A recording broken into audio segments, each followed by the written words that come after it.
એક નાનકડો અંતરાય આવે તેનાથી આકુળ વ્યાકુળ ના થવું.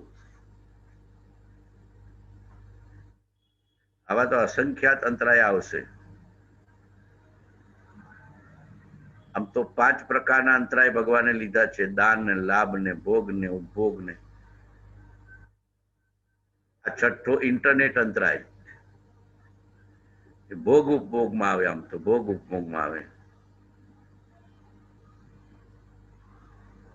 પંચમ કાળમાં થયા હોત તો આ અંતરાયનું નામ લખવાને ભગવાને લખવું પડે, પણ ભગવાન એને ભોગ ને ઉપભોગમાં લઈ લીધું. ભગવાન તો સર્વજ્ઞ છે ને ત્રિકાળદર્શી છે. સર્વજ્ઞ ને ત્રિકાળદર્શીને લોકાલોક પણ જણાય ને ત્રણેય કાળ પણ જણાય. ભૂતકાળમાં બની ગયું એ જણાય ને વર્તમાનમાં બની રહ્યું એ જણાય ને ભાવિમાં જે બનવાનું હોય એ જણાય. વર્તમાન વત કેવું જણાય? વર્તમાન વત સર્વજ્ઞનો મહિમા છે. લોકાલોક પ્રકાશક કેવળ જ્ઞાનનો મહિમા છે, અને એ કેવળ જ્ઞાનનું બી આત્મજ્ઞાનમાં છે, અને એ આત્મજ્ઞાનનું બી મુમુક્ષુતામાં છે. અને એ મુમુક્ષુતા જ્ઞાનીના વચનોનો ફરી ફરી વિચાર કરી મુમુક્ષુના સદગુણ પ્રગટાવવામાં છે. અવગુણ કાઢીને સદગુણ પ્રગટાવે તો મુમુક્ષુતા આવે. કેવા કેવા અવગુણ આપણા આત્મામાં પડ્યા છે 20 દોરામાં લખેલા છે. કોઈ કે સાહેબ મને તો મારા દોષો, મારા અવગુણ દેખાતા જ નથી, હું તો સર્વગુણ સંપન્ન છું. તું સર્વગુણ સંપન્ન હોય તો સર્વજ્ઞ હોય. સર્વજ્ઞ સિવાય બીજું કોઈ સર્વગુણ સંપન્ન ના હોય. જ્ઞાનીમાં પણ પ્રકૃતિના દોષ હોય, પરમાર્થથી અવગુણ ના હોય, પણ પ્રકૃતિના દોષ હોય. ઉદયના દોષ દેખાય, જોવાના નથી.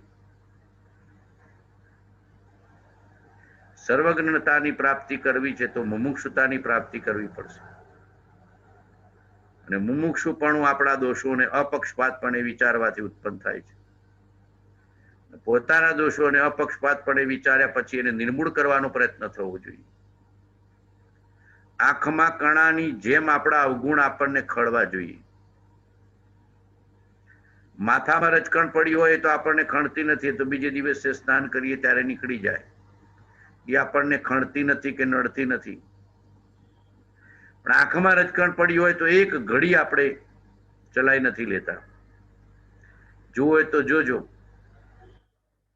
સ્કૂટર ચલાવતા હોય સ્કૂટર સાઈડમાં મૂકી દઈએ, ગાડી ચલાવતા હોય તો ગાડી ઊભી રાખી દઈએ, ઘરમાં બેઠા હોય તો ઘરમાં ઊભા રહી જઈએ, આંગણામાં બેઠા હોય તો આંગણામાં ઊભા રહી જઈએ કે સાહેબ આ આંખનો કળો દૂર કરવા દો, આંખમાં ધૂળ પડી છે, રજકણ પડી છે. એમ આંખમાં પડેલી રજકણ એક ઘડી આપણને ખમાતી નથી. એમ મુમુક્ષુ જીવને અધર્મ, અજ્ઞાન, પોતાના દોષો, પોતાનો અહંકાર ઘડી વાર ખમાવો ન જોઈએ. દાસ દાસ હું દાસ છું, આપ પ્રભુનો દીન. જેવો અહંકાર ઉભો થાય દબાવી દેવો. કૃપાળુદેવનું વચન યાદ કરવું કે અમે સર્વે જીવોના અને સર્વે ધર્મી જીવોના દાસ છીએ. તરત જ્ઞાનીના વચનની રામબાણ દવાનો ઉપયોગ કરવો. અમે સર્વે જીવોના દાસ છીએ અને ધર્મી જીવોના તો ખાસ દાસ છીએ. તરત કૃપાળુદેવનું વચન યાદ કરવું. આ દેહ હાદી આજથી વર્તો પ્રભુ આધીન. દાસ દાસ હું દાસ છું, આપ પ્રભુનો દીન. તરત લઘુપણું, દીનપણું, દાસપણું આગળ કરવું. તો અહંકાર જશે.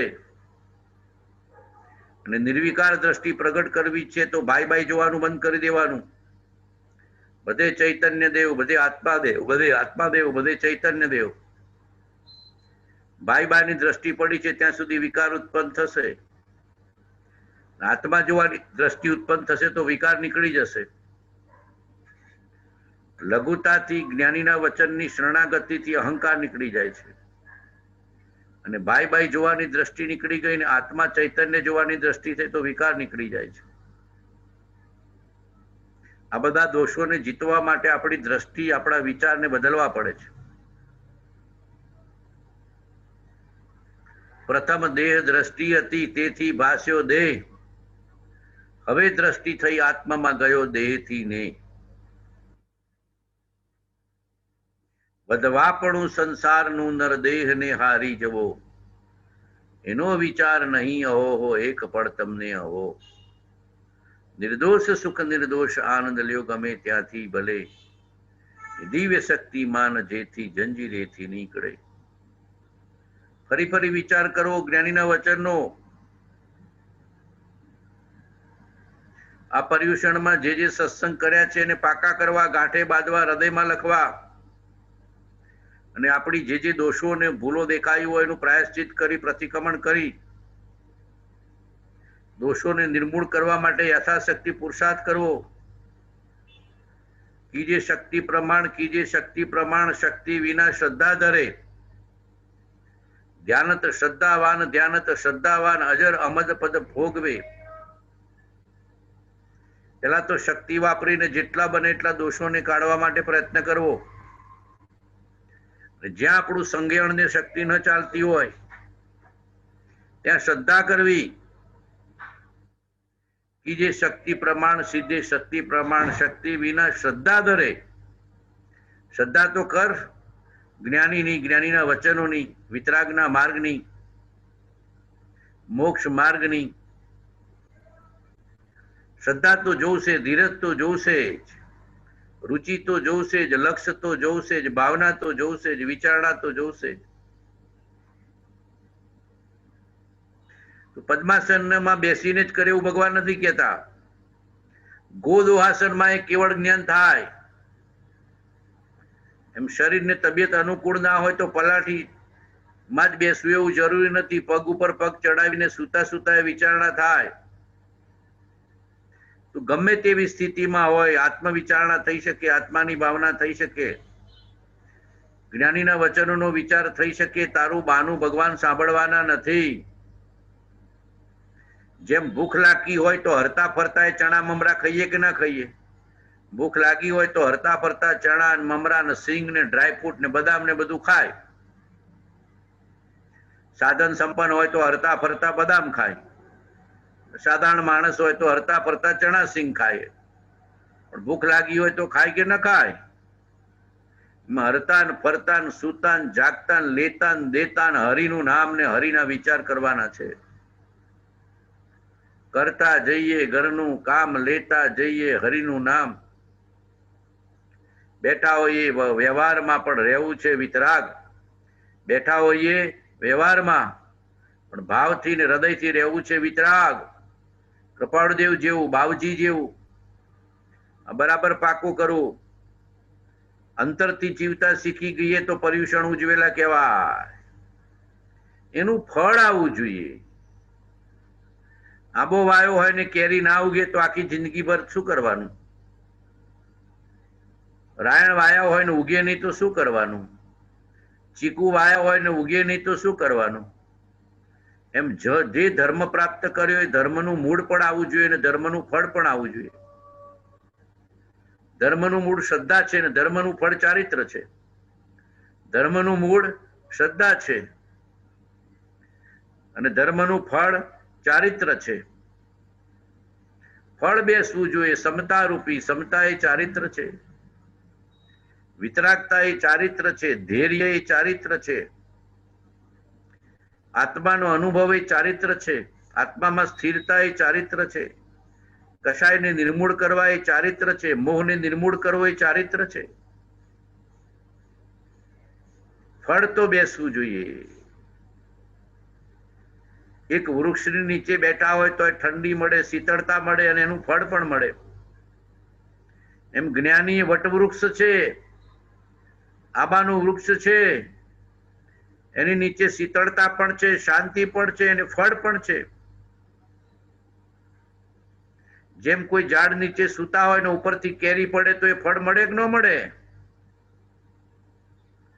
એમ જ્ઞાનીના શરણમાં હોઈએ ને જ્ઞાનીના વચનનો વિચાર કરતા હોઈએ તો સહેજે સહેજે પરમાર્થનું ફળ પ્રાપ્ત થયા વિના રહેતું નથી. સમતારૂપી ફળ પ્રાપ્ત થયા વિના રહેતું નથી.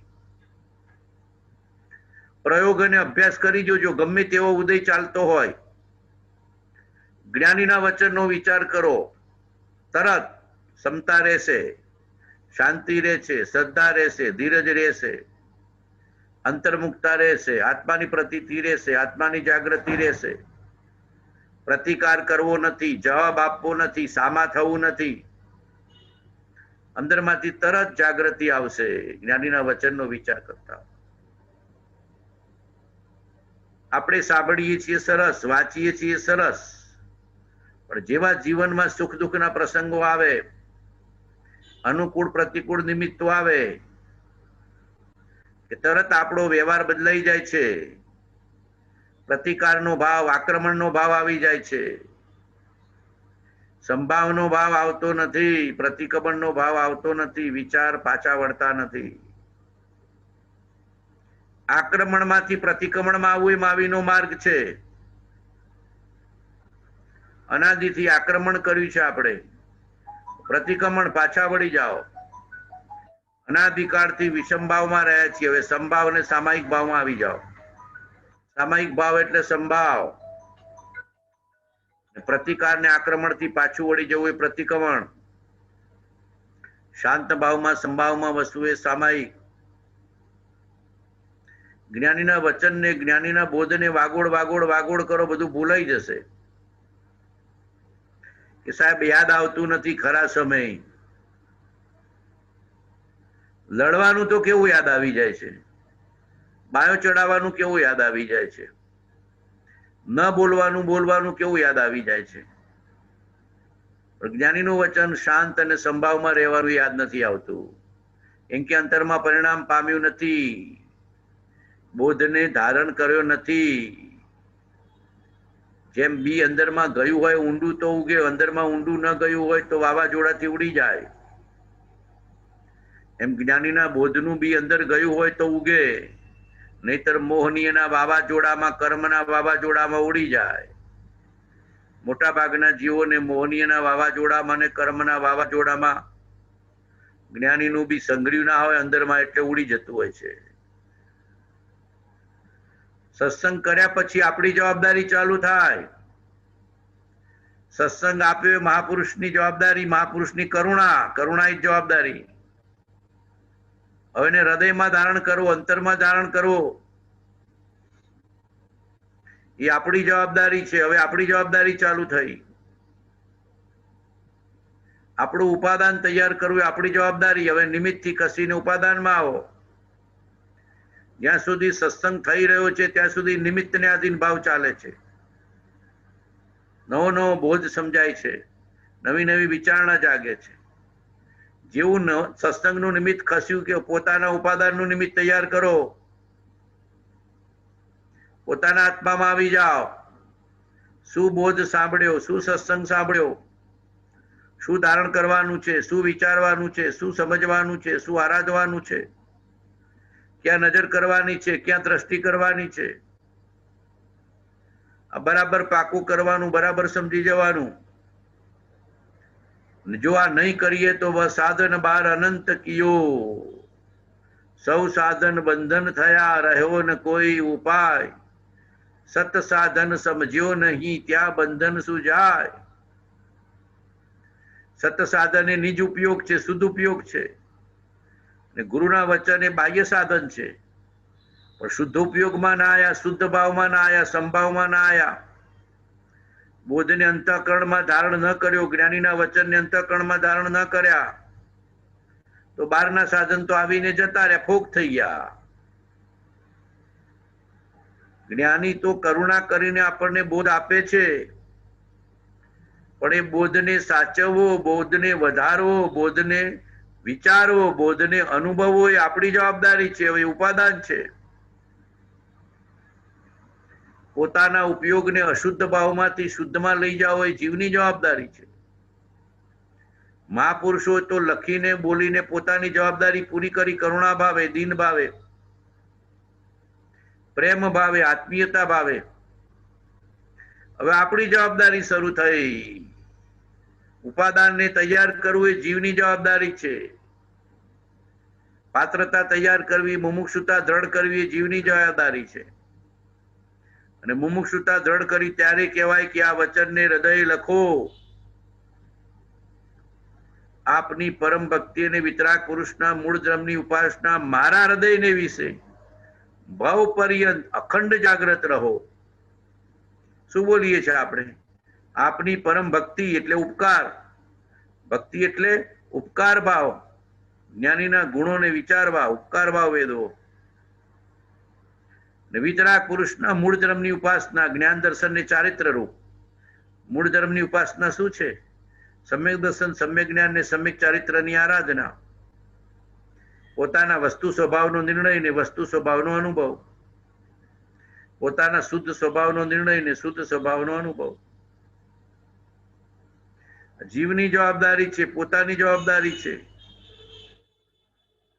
આપની પરમ ભક્તિ અને વિતરાગ પુરુષના મૂળ ધર્મની ઉપાસના મારા હૃદયને વિશે. હૃદયને વિશે એટલે આત્મામાં પરિણામ રૂપ થવું જોઈએ. આત્માને એનાથી ભાવિત કરવો પડે. દૂધમાં મેળવણ નાખી હોય તો એ મેળવણ આખા દૂધમાં પ્રસરી જાય તો દહીં થાય. દૂધમાં મેળવણ નાખ્યું હોય તે મેળવણ દૂધમાં આખા દૂધમાં પ્રસરી જાય ત્યારે આખું દૂધ દહીં રૂપે થઈ જાય. એમ જ્ઞાનીના વચન આપણા રોમ રોમમાં પ્રસરી જવા જોઈએ. કોઈનું કડવું બોલેલું તો કેવું રોમ રોમમાં પ્રસરી જાય છે. કોઈ ઘસાતું બોલ્યું હોય, કોઈ કડવું બોલ્યું હોય, કોઈ અપમાન કર્યું હોય, કોઈ પૈસા લઈ લીધા હોય, કોઈ ઉઘરાણી આપતું ન હોય, કેવું રોમ રોમમાં વ્યાપી જાય છે. આત્માના બધા પ્રદેશોમાં વ્યાપી જાય. વાણિયાભાઈ છેલ્લે મરતા હોય તો ઉઘરાણીનું લિસ્ટ આપી જાય દીકરાને કે બેટા આટલું ઉઘરાણીનું લિસ્ટ છે, ભૂલતો નહીં, લઈ લેજે. મારે તો જીવતા જીવત તો મળ્યું નથી. ઉઘરાણીનું લિસ્ટ કેવું હૃદયમાં લખેલું રાખે, પણ જ્ઞાનીના વચનનું લિસ્ટ હૃદયમાં રાખતા નથી. જ્ઞાનીના વચનનું લિસ્ટ હૃદયમાં રાખીએ તો સમાધિ મરણ થાય, શાંત ભાવે દેહનો ત્યાગ થાય, વિદેહી ભાવે ને વીતરાગ ભાવે દેહનો ત્યાગ થાય. જેમ છાણામાં અગ્નિ પ્રસરે તો એ છાણામાં તાપમાં કેવું બાટું બને. બાટું ગામડામાં બાટા બનાવે ને, બાટા દાળ બાટી બનાવે. એ પેલા છાણને પ્રગટાવે અને છાણમાં જેમ જેમ અગ્નિ પ્રસરે ને પછી એમાં બાટું પકવે. આખા છાણામાં અગ્નિ પ્રસરી જાય. જેને ગામડામાં દાળ બાટી ખાધી હોય એને ખબર હોય. જેમ છાણામાં અગ્નિ પ્રસરી ગયો એમ આત્મામાં આપણા જ્ઞાનનો બોધ પ્રસરી જવો જોઈએ, વિતરાગતાનો બોધ પ્રસરી જવો જોઈએ. રોમ રોમમાં પ્રસરાવા માટે ઉપાદાને તૈયાર કરવું પડે, આત્માની પ્રતીતિ દ્રઢ કરવી પડે, આત્માની જાગૃતિ કેળવવી પડે. મૂળ ધર્મની ઉપાસના હૃદયના વિશે સ્થાપિત કરવી પડે. રે આત્મતારો આત્મતારો, શીઘ્ર એને ઓળખો, સર્વાત્મામાં સમદ્રષ્ટિ દો. આ વચનને હૃદય લખો. બુદ્ધિમાન મગજમાં લખ્યું છે એટલે નિમિત્ત મળતા ભૂસાઈ જાય છે. બુદ્ધિમાન મગજમાં લખ્યું હશે તો નિમિત્ત મળતા ભૂસાઈ જશે, અને હૃદયમાં લખ્યું હશે તો ગમે તેવા સંજોગોમાં એ ભૂલાશે નહીં. આ બે સમજી જજો. બુદ્ધિનો ભેદ ને હૃદયનો ભેદ સમજી જજો. બુદ્ધિમાં લખેલું હોય, તર્કથી સમજ્યો હોય, એ નિમિત્ત મળતા ભૂસાઈ જાય ને ભૂલાઈ જાય. પણ ગમે તેવું નિમિત્ત હોય, ભૂસાય નહીં ને ભૂલાય નહીં તો સમજવાનું કે હૃદયમાં લખાઈ ગયું છે. આ વચનને હૃદય લખો. આત્માના રોમ રોમમાં જ્ઞાનીનો બોધ પ્રસરાઈ દેવાનો છે તો પર્યુષણ સાર્થક. 8 દિવસ 8 કર્મનો નાશ કરવા માટેની સાધના છે. 8 ગુણો આત્માના સિદ્ધના પ્રગટ કરવા માટેની સાધના છે. એ ફળીભૂત થવી જોઈએ, ફળ બેસવું જોઈએ. ધર્મનું, ધર્મ ક્રિયાનું, સત્સંગનું, વાંચનનું, વિચારનું ફળ બેસવું જોઈએ. ફળ એ સમતા છે, ફળ એ નિર્મમતા છે. સંયોગ પ્રત્યે નિર્મમતા અને સ્વભાવમાં સમતા. નિર્મમતા આવે તો સમતા આવે. ક્યાંય મારાપણું, ધણીપણું, અહમપણું, માલિકી ભાવ ન થાય તો સમતા આવે. અને જો મારાપણું, ધણીપણું, માલિકી ભાવ, અહમ ભાવ હોય તો ક્ષમતા ગાયબ થઈ જાય, જતી રહે. આપણી કસોટી કરવી કે નિમિત્ત મળતા જાગતા રહેવાય છે. નિમિત્ત મળતા આત્માના વિચાર રહે છે.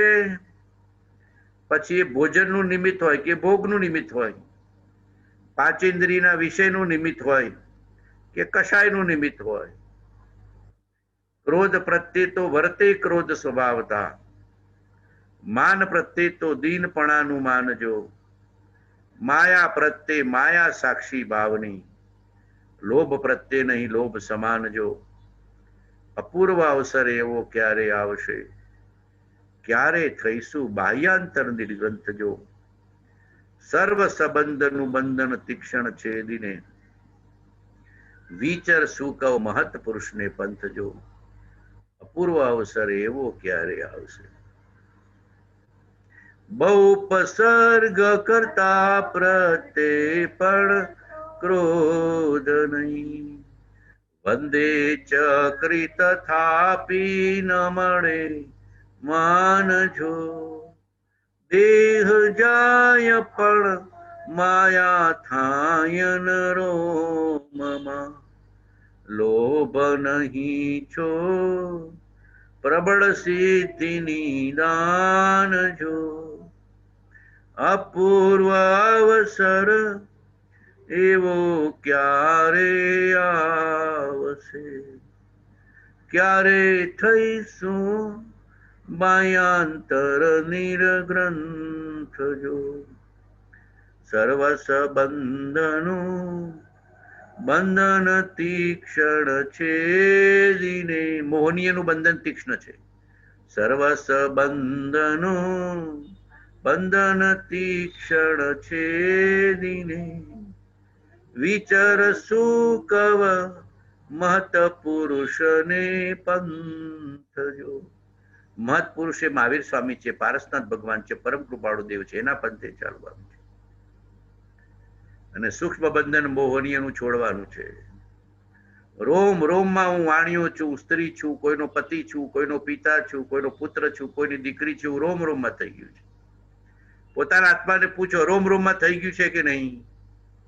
હું વાણિયો છું, હું સ્ત્રી છું, હું પુરુષ છું, કોઈનો પતિ છું, કોઈની પત્ની છું, કોઈની દીકરી છું, કોઈની માં છું, અમારા સગા સંબંધી છે, આ અમારો સમાજ છે, આ અમારો સંપ્રદાય છે, આ અમારું દર્શન છે, આ અમારું ગામ છે, આ અમારું ઘર છે. બધું જીવને એકાકાર પણ પરદ્રવ્ય અને પર સંયોગ સાથે થઈ ગયું છે. આ મોહનીયનું બંધન છે તીક્ષ્ણ, એને છેદવું પડે. તીક્ષ્ણ છે એ રેશમની દોરીનું ગાંઠ જેવું છે. જેમ રેશમની દોરી હોય ને, એમાં ગાંઠ પડી જાય ને, પછી કાઢવી કેવી અઘરી પડે. પતલી રેશમની દોરી હોય અને એમાં ગાંઠ ફિટ કરી દીધી હોય, હવે ગાંઠ ખોલીને ખોલવી કેવી અઘરી છે. અને એક રાસ ઉપર, જાડી રસ્સી ઉપર ગાંઠ પડી હોય, એ તરત ખુલી જાય. એમ મોહનીયનું બંધન એવું તીક્ષ્ણ છે. દીર્ઘકાળ સુધી જ્ઞાનીના બોધનો પરિચય કરે, દીર્ઘકાળ સુધી જ્ઞાનીના બોધનો અંતરથી વિચાર કરે, દીર્ઘકાળ સુધી મહાપુરુષોનું સમાગમ કરે, અને દીર્ઘકાળ સુધી ફરી ફરી અંતરંગ દ્રષ્ટિથી આત્માનું ચિંતન કરે, અને દીર્ઘકાળ સુધી મોહનીય ઉપર પ્રભાવ કરે, પ્રહાર કરે. પ્રભાવ એટલે પ્રહાર. જેમ લોઢામાંથી કઈ ઘડવું હોય તો એમાં પ્રહાર કરવો પડે, પણ એને ગરમ કરીને, એમ જ્ઞાનીના બોધથી આ ગરમ કરીને એનો પ્રહાર કરવો પડે. તીક્ષ્ણ બંધન છે, રેશમની દોરીનું ગાંઠ જેવું. કાપી નાખતા પણ આવડવું જોઈએ ને જીવતા આવડવું જોઈએ. નાનપણમાં પેલી ફિરકી ગૂંચવાઈ જતી ને, ફિરકી દોરી પતંગ ચડાવતા હોય, પછી વધુ પડતી ગૂંચવાઈ ગયા હોય તો કાપી નાખતા થા, નવેસરથી જોડી દેતા થા. એમ જ્યાં જ્યાં રાગ ને મોહ પડ્યો છે એને કટ કટ કટ કરતા આવડવું જોઈએ. આત્મામાં જોડાતા આવડવું જોઈએ. રાગ દ્વેષ નહીં, કોઈ પ્રત્યે રાગ નહીં, દ્વેષ નહીં, મારાપણું નહીં. મોહ એટલે રાગ દ્વેષ ને મારાપણું. આસક્ત ભાવ, હું પરનો ને પર મારા, હું દીકરાનો ને દીકરો મારો, હું ઘરવાળાનો ને ઘરવાળા મારા, હું શરીરનો ને શરીર મારા, હું વાણિયાના કુળનો ને વાણિયાના કુળવાળા મારા, હું મનુષ્ય કુળનો ને મનુષ્ય કુળવાળા મારા. આ બધા પર્યાયગત કર્મના ખેલ છે અને કર્મના ખેલ સાથે આપણે એકાકારપણું કરવી છે. મોહનીની સત્તા છે.